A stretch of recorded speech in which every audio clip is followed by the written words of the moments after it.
lang for today. Tatanggalin natin ngayon yung squeaking noise dito sa belt ng Mazda Gen 2.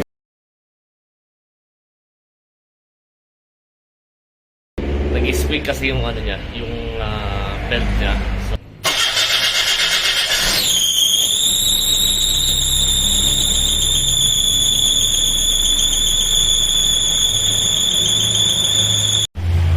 So ayun guys, nakita natin kung saan siya umiingay. Kasi, kita ba? Ito kasi bagong palit yung parehas na belt ng ating Mazda 323 Familia. Ito yung unang pinaltan. And then ito yung pangalawa. Naputol kasi to. So hindi naman umingay yung una. Dito lang siya umingay. Doon sa bagong palit. So ito guys, wala tong sira, no? Bagong bago yung belt. So bakit natin siya ayusin? Kasi umiingay siya. Katulad nung nakita nyo sa video, umiirit kapag ka nag-accelerate ka or kapag ka nag-cold start ka. So nawawala din siya kapag ka nag-warm up na yung makina or cruising ka. So pagka nasa normal operating temp na yung makina, nawawala naman siya. Ito kasi pag nagpalit kayo ng belt tapos umingay, so kunyari bago umingay, hindi sira yun, kundi it's either kulang sa tension, kulang sa higpit. Ayan, ito kasi may higpit eh, or sobra siyang dry. So tara. So isa sa pinakasimpleng paraan sa pag-ayos ng squeaking noise sa mga belt is gagamitan natin ito, dielectric grease. Kuha lang tayo ng konti nito and then ipapahid natin siya doon sa grooves ng mga belts natin, tsaka doon sa ano niya, sa pulley. So konti lang naman. So tara, pakita ko sa inyo. Siya nga pala guys, ito yung dielectric grease, maganda din to na mayroon kayo nito kahit hindi nyo siya masyadong gamitin. So in case lang may magagamit kayo. Ito kasi ginagamit din kapag halimbawa magpapalit kayo ng bagong spark plug, bagong high tension wires, tsaka sa mga battery terminals, at tsaka sa mga electrical socket ng auto nyo. So ito kasi pang automotive talaga. Yung iba kasi yung ginagamit nila Vaseline.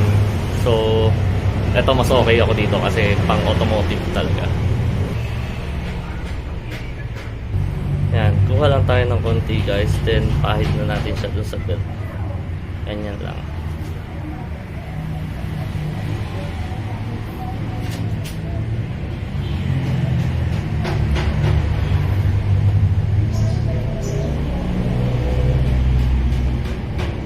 Konti sa belt, then konting-konti lang sa pulley.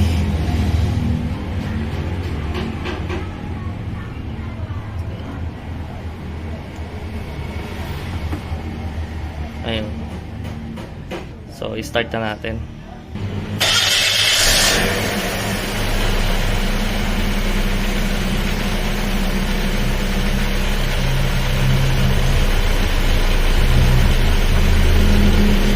So, yun guys. Hindi na siya umingay. So hayaan lang nating ma-absorb ng belt at saka ng mga pulley yung mga grease. So kasi konti lang nilagay ko kasi pag ikot niyan, pag maraming nilagay mo, tatalsikan yan sa mga parts na ayaw mo naman malagyan. Hindi dapat malagyan. Dapat nung unang start ko iingay na siya, pero ngayon okay na siya.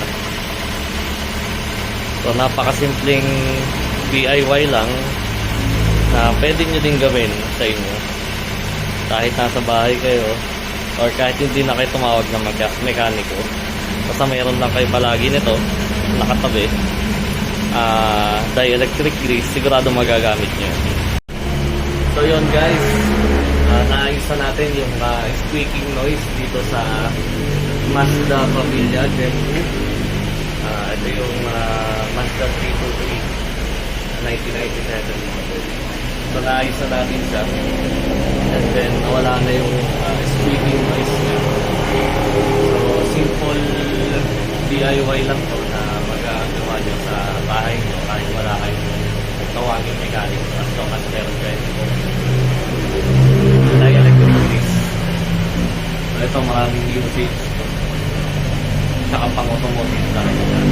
So ako kasi mahilig akong mag-stock ng mga pang automotive saka mga tools kahit hindi ko kailangan. So pagka kinailangan ko, so meron akong magagamit. So isang tip lang din.